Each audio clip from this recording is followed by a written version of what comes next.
આમ આદમી પાર્ટીના ₹1.25 કરોડના હવાલા કૌભાંડમાં દરરોજ નવા ખુલાસા થઈ રહ્યા છે।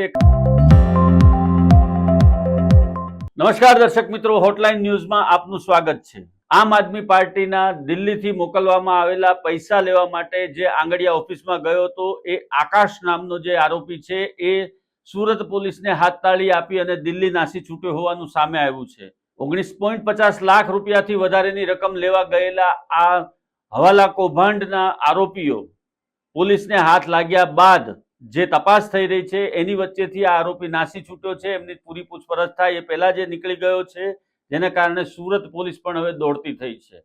આમાં નવા ખુલાસા એ પણ થયા છે કે છેલ્લા 6 મહિનાની અંદર ₹1.25 કરોડથી વધારે હવાલા મારફત રૂપિયા ગુજરાતમાં ઠલવાયા હતા અને ગુજરાતમાં આ રૂપિયા લાવવા પાછળનું મુખ્ય કારણ એ હતું કે અહીંયા આ રૂપિયા આવે ત્યારબાદ એમાંથી ઉમેદવારોને તો એમાંથી રૂપિયા આપવાના હતા, પરંતુ સોશિયલ મીડિયા ઉપર જે લોકો યુટ્યુબ ચેનલ ચલાવે છે અને અન્ય રીતે કાર્ય કરે છે એ લોકોને પણ રાજી કરવાનો ખેલ હતો।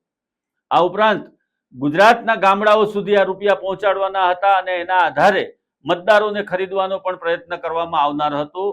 આ સિવાય જે તપાસમાં સામે આવ્યું છે એને જોતા ગુજરાતની અંદર અશાંતિ ફેલાવવા માટે પણ આ રૂપિયાનો ઉપયોગ કરવામાં આવવાનો હતો।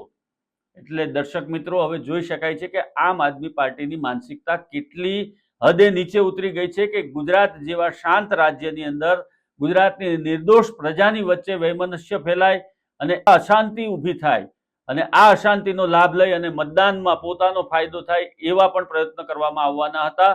આવું સત્તાવાર રીતે પોલીસ તપાસમાં બહાર આવ્યું છે। દર્શક મિત્રો, એટલા માટે આ જે આમ આદમી પાર્ટીના ઉમેદવારો અને કાર્યકરો છે એમની માનસિકતા કઈ રીતની છે એ પણ પોલીસ તપાસની અંદર ખુલ્યું છે। જો પૈસા આટલી હદે ગુજરાતની અંદર હવાલા મારફત ઠાલવવામાં આવતા હોય તો આ ગંભીર બાબત છે અને આ ગંભીર બાબતની અંદર પોલીસ હજુ પણ તપાસ કરશે।